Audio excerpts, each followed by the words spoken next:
Hello बच्चों, कैसे हो आप सभी। मैं उम्मीद करती हूँ कि तुम लोग अच्छे होंगे और अपना अच्छे से ध्यान भी रख रहे होंगे। और जो अभी तक क्लासेस हुई हैं उनको भी आपने अच्छे से ध्यान से पढ़ा होगा और उनको रिवाइज़ करने की भी कोशिश की होगी। तो चलिए फिर शुरू करते हैं इसी सीरीज़ को। आज हम हमारे चैप्टर 2 की क्लास 3 करने वाले हैं, जो कि लास्ट होगी। पहली क्लास में हमने पढ़ा था। सबसे पहले तो इस चैप्टर का नाम ही ओशंस एंड कॉन्टिनेंट्स है, ठीक है।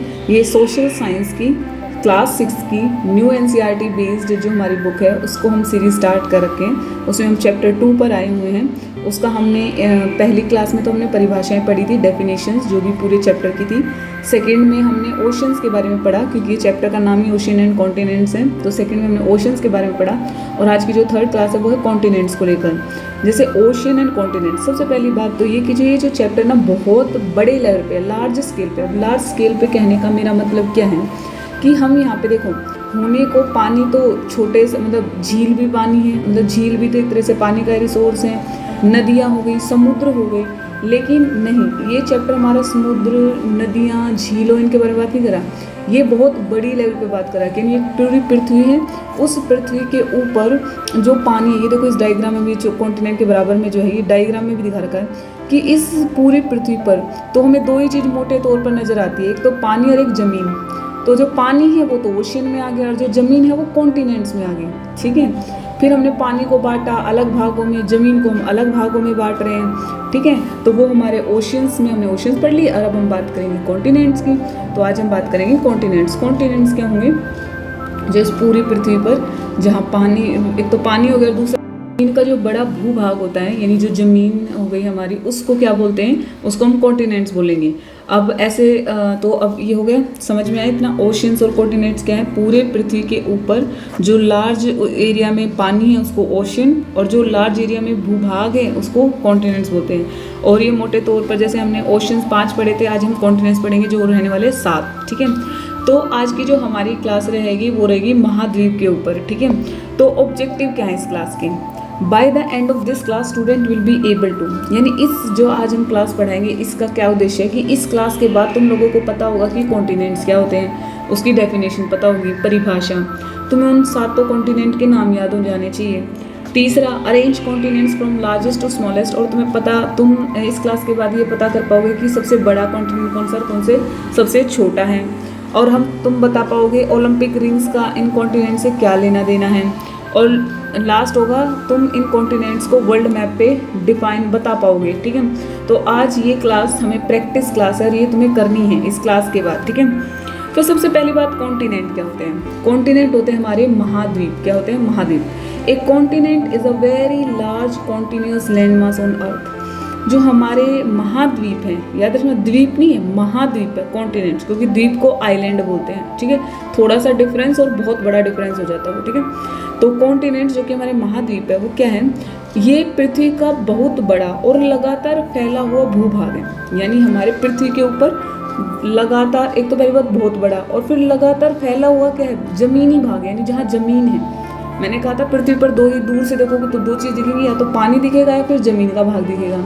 तो ये जो ज़मीन का भाग दिख रहा है एक लगातार फैला हुआ सा, उसको कॉन्टिनेंट बोल देते हैं, ठीक है। और जो अधिकांश भागों में महासागर, अच्छा, महाद्वीप पृथ्वी का बहुत बड़ा और लगातार फैला हुआ भूभाग होता है, जो अधिकांश भाग में महासागरों या समुद्रों से घिरा होता है। और ये, मैंने कहा, दो ही चीज़ हैं, या तो तुम ये कह लो जो हमारे ज़मीन है वो पानी से घिरी हुई है, या कह दो पानी है वो ज़मीन से बंधा हुआ है, ठीक है। तो दोनों चीज़, जब दो चीज़ें प्रेजेंट है तो उनको किसी भी संदर्भ में बात कर लो, ठीक है। तो पृथ्वी पर दूर से देखने पर तुम्हें दो ही चीज़ें दिखेंगी, एक तो ओशियन और दूसरा तुम्हारा ये कॉन्टिनेंट्स यानी महाद्वीप, दो चीज़ें दिखती हैं। फिर जब तुम और नज़दीक जाते हो तो तुम्हें नदी, झरने, समुद्र, ये छोटी चीज़ होगी। तुम्हें बड़े लेवल पर दूर से देखोगे तो तुम्हें दो ही चीज़ नजर आएगी, और ये चैप्टर में दो चीज़ों के बारे में, ठीक है। तो बात करते हैं हमारा जो ओशियन है, यानी जो वाटर है, यानी दो चीज़ है, ओशियन यानी वाटर यानी जल, और जो कॉन्टिनेंट है वो है लैंड यानी भूमि, जमीन। अब आ जाओ अर्थ से रिलेटेड फैक्ट्स, यानी पृथ्वी के बारे में। जो हमारी पृथ्वी है उसमें 71% क्या है? पानी है, 71% जल है, और 29% क्या है? भूमि है, ठीक है। और अब जब हम दूर से पृथ्वी को देखते हैं तो हमें नीली दिखाई देती है, क्यों? क्योंकि पानी ज़्यादा है, पानी ज़्यादा है तो ऐसा लगता है कि जो बंदा दूर से देख रहा है उसको दिखेगा कि इस पे तो पानी ही पानी है। 29% पे ही हमने इतनी ज़िंदगी सब कुछ बसा रखा है, ठीक है। दिस लैंड इज़ डिवाइडेड, अब ये जो ज़मीन हमें 29% दिख रही है ये भी 7 भागों में डिवाइडेड है। यानी मैं दूर से बैठकर किसी और ग्रह से बैठकर पृथ्वी को देख रही हूँ, मुझे पृथ्वी पे दिखा पानी जो कि बहुत ज़्यादा है और दिखा 29% भूमि यानी ज़मीन भी है। अब वो ज़मीन जब मैं और पास गई तो दिखा रही है ज़मीन तो बटी हुई है, ये ज़मीन 7 भागों में बटी हुई है, ठीक है। क्या ज़मीन 7 भागों में बटी हुई है, इनको बोलते हैं 7 महाद्वीपों में विभाजित है। तो ये है वो ज़मीन। देखो ये था अपनी वर्ल्ड यानी पूरी हमारी क्या है अर्थ है, अर्थ नहीं बोले हम वर्ल्ड बोले क्योंकि हमने मैप दिखा रही ना अभी मैं तुम्हें। तो इसमें मैंने दूर से देखा तो देख नीली ज़्यादा दिखी क्योंकि पानी ज़्यादा पार्ट है, ठीक है। लेकिन जब मैंने पास आके देखा और फिर इसमें देखा कुछ ज़मीन भी है भाई, तो वो जो ज़मीन है वो बटी हुई है कितने 7 भागों में, ये रहा उसका बंटवारा, ठीक है। ये एक्चुअल डायग्राम है। नॉर्थ अमेरिका, अब ये तुम्हें नाम याद करवाऊंगी मैं, हमारे 7 कॉन्टिनेंट्स हैं यानी ज़मीन जहाँ पैर कोई इंसान चल सकता है, ठीक है। North America, south America, Europe, Africa, Asia and Australia और अंटार्कटिका, ठीक है। इन नामों को तुम्हें आज की क्लास के एंड तक तुम्हें इनकी लोकेशन, कौन सा नॉर्थ अमेरिका कौन सा साउथ अमेरिका, सबके नाम एक पेपर पे खुद से बनाया हुआ डायग्राम, यानी इस क्लास के एंड में तुम्हें ये डायग्राम बनाना आ जाना चाहिए, ये होगा आज का क्लास का उद्देश्य में, ठीक है। तो चलिए अब हमारे 7 कॉन्टिनेंट कौन कौन से हैं बताया, Asia, Africa, north America, south America, Antarctica, Europe, Australia, ठीक है। अब इनके साइज देखते हैं। देखो मेरे से तो एक गड़बड़ हो गई, मैं आगे बताऊंगी मेरे से क्या गड़बड़ हुई। देखो सबसे पहले ये देखते हैं सबसे बड़ा कौन सा, तुम इनको सामने से देखो तुम्हें सबसे बड़ा इसमें कौन सा नजर आ रहा है। देखो सबसे बड़ा है एशिया, जो ये है ना एशिया सबसे बड़ा है, एशिया जो हमारा कॉन्टिनेंट है वो सबसे बड़ा है, ठीक है।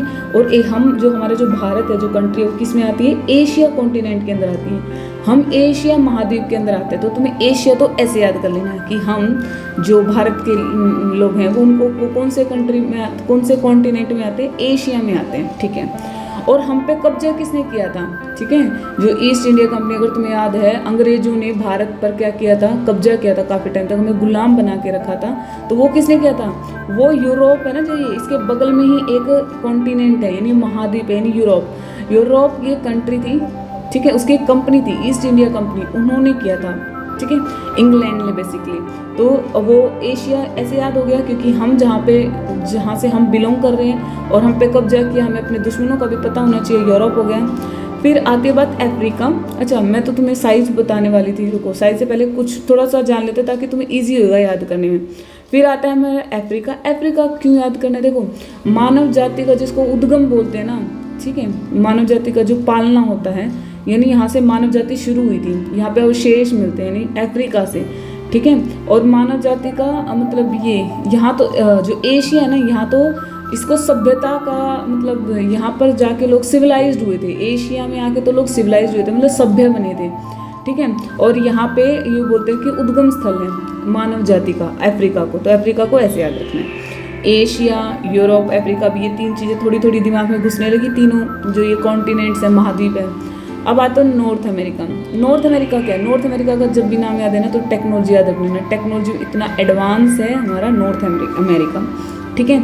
फिर उसके नीचे आता है साउथ अमेरिका जो छोटा है, नॉर्थ अमेरिका से ये छोटा पड़ता है साउथ अमेरिका ना, देखो दिखने में ही दिख रहा है नॉर्थ अमेरिका बड़ा है, साउथ अमेरिका छोटा है। तो जो ये साउथ अमेरिका है ये क्या है, साउथ अमेरिका में है हमारे अमेजोन के जंगल, क्या है अमेजोन के जंगल जो बहुत घने जंगल है, तुमने शायद मूवी भी देखी हो इनसे रिलेटेड, वहाँ पे आज तक नहीं पता कितनी हमारी मतलब प्रजातियाँ हैं जीव जंतुओं की, इंसेक्ट्स की, यानी सब टाइप के उनकी यहाँ पे इतने घने जंगल हैं, ठीक है। तो ये हमें 1 2 3 4 5 हमें याद हो गए। अब आ जाओ ऑस्ट्रेलिया।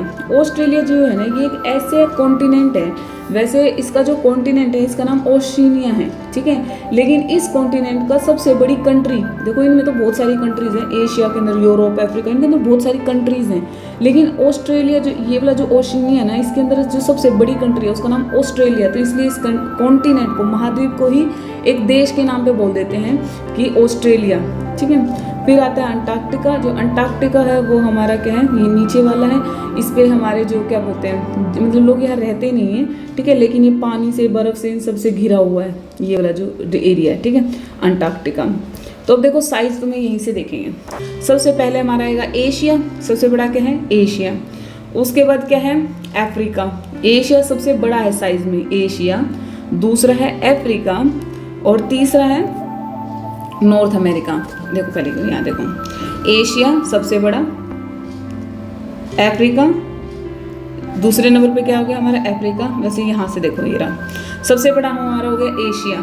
इसको ऐसे ब्लॉक, अगर तुम्हें याद करना ना साइज के, तुमसे पूछ ले कौन सा बड़ा कौन सा छोटा, तो तुम ऐसे डायग्राम बना सकते हो। एशिया वाले का थोड़ा साइज बड़ा कर देना, सबसे बड़ा एशिया का कर देना, फिर अफ्रीका का कर देना, फिर नॉर्थ अमेरिका, फिर साउथ अमेरिका, फिर अंटार्कटिका, फिर यूरोप और ऑस्ट्रेलिया। तुम्हें यही दिखा देती हूँ। देखो अब तुम लोगों को ये कन्फ्यूजन होगी, ये सबको ही रहती है कि देखो एशिया अफ्रीका तो ठीक है, लेकिन तुम्हें यहाँ लगेगा कि ये साइज़ बड़ा है। इसमें ये सारे छोटे छोटे ये दिखाने के लिए बड़े बना रखे, बट ये इतना बड़ा नहीं है। एशिया के बाद साइज वाइज है ये, एशिया सबसे बड़ा है, उसके बाद अफ्रीका बड़ा है, फिर उसके बाद north America, south America, Antarctica और यूरोप एंड देन ऑस्ट्रेलिया। देखो सबसे छोटा ऑस्ट्रेलिया, सबसे छोटा ऑस्ट्रेलिया क्या है, ऑस्ट्रेलिया हमारा सबसे छोटा है।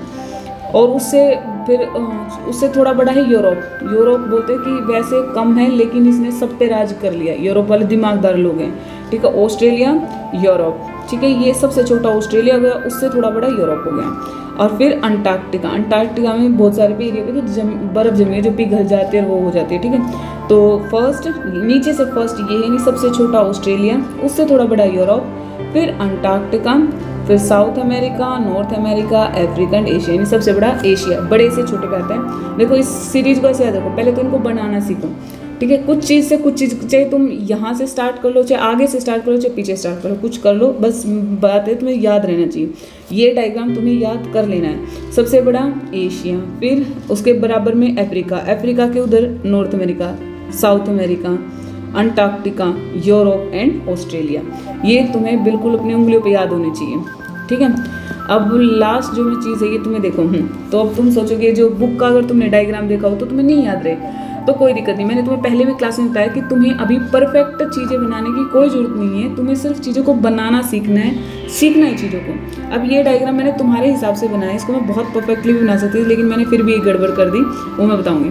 सबसे बड़ा ये देखो नॉर्थ अमेरिका, तुम ये वाले डायग्राम तो बना सकते हो ना बार बार प्रैक्टिस करके, तुम्हें जैसा बने कोई दिक्कत नहीं है, कोई लाइन इधर जाए उधर जाए डजेंट मैटर, कोई वो नहीं होता, लेकिन ये डायग्राम बनाना सीखो, क्योंकि इससे तुम्हें किसी चीज़ को एक्सप्लेन करने में आसानी रहेगी तुम्हें, और तुम्हें याद करने में भी आसानी रहेगी। बार बार इसको ऐसे ऐसे बनाओगे ना तो तुम इनको कभी नहीं भूल पाओगे। और कोशिश किया करो जो भी चीज़ें बताई जाए इसी डायग्राम में बनाने की। जैसे ये एशिया हो गया, एशिया, उसके बाद Africa, north America, south America और अंटार्कटिका को मैंने बहुत ज़्यादा ही बड़ा बना दिया, इतना बड़ा नहीं है, पानी मतलब ये बर्फ़ वाला एरिया भी है, ठीक है। फिर आ जाएगा यूरोप एंड देन ऑस्ट्रेलिया, ठीक है। ये तुम्हें बस ये जो डायग्राम बनाए इसलिए बनाने के लिए कुछ, ताकि कल को तुम्हारे आ जाए कॉन्टिनेंट के नाम लिखने, तो तुम सिर्फ नाम मत लिखो उनको, उसको डायग्राम में बना के दिखाओ। इतनी प्रैक्टिस करो डायग्राम्स की कि तुम्हें ये बनाने में तुम्हें 10 मिनट ना लगे, बल्कि तुम्हारे लिए आसान रास्ता ये होना चाहिए कि अगर क्वेश्चन आता है तो मैं वैसे ना लिखूँ, डायग्राम बना के लिख दूँ, ताकि टीचर नंबर ही नहीं कट कर पाए कहीं भी, ठीक है।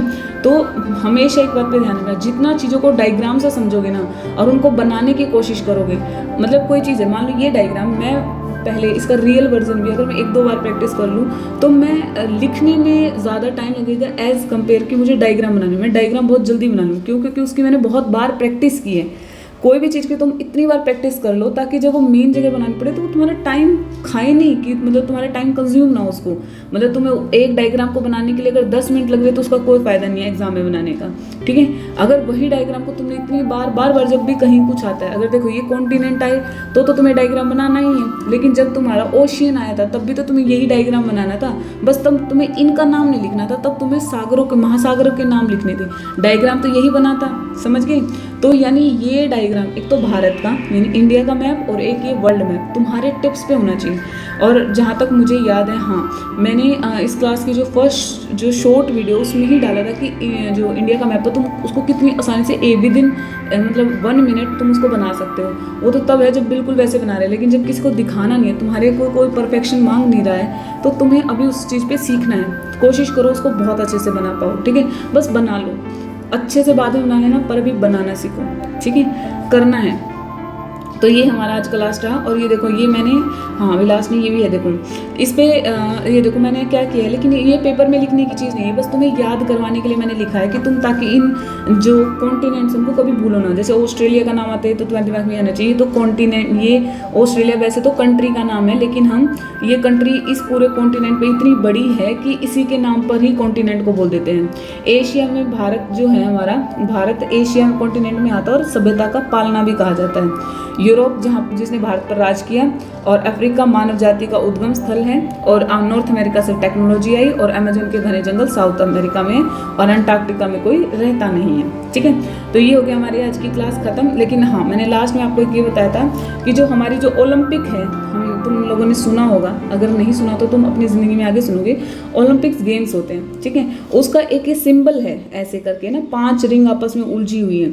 तो इन रिंग्स का क्या मतलब है? तो ये जो रिंग्स है ना, ये सिंबलाइज करती हैं हमारे खुद से कॉन्टिनेंट, हमारे उन कॉन्टिनेंट को सिंबलाइज करती हैं जहाँ पर मतलब लोग रहते हैं। ठीक है, जो इनहेबिटेड मतलब जहाँ लोग रहते हैं वैसे वाले। तो जहाँ नहीं रहते, मैंने स्पेशली बताया था अंटार्कटिका में लोग नहीं रहते, तो इसको हटा दो, तो हमें 6 बच गए। लेकिन इन्होंने क्या किया, नॉर्थ अमेरिका और साउथ अमेरिका को एक ही माना, तो टोटल हो गए 5। तो इसलिए ये रिंग कितनी है? 5 रिंग है। ठीक है, तो चलिए आज की क्लास हो गई यहीं पे ख़त्म। उम्मीद है तुम इस जो मैंने तुम्हें बताया है उस पर तुम अमल करोगे, और तुम मुझे इस जो तुम्हारा ये वर्ल्ड मैप है और इंडिया मैप है, इनके पर्टिकुलरली तुम्हारे शीट्स चाहिए जिसमें तुमने बनाया हो। डजेंट मैटर अच्छा है बुरा है, बट बनाया हुआ होना चाहिए।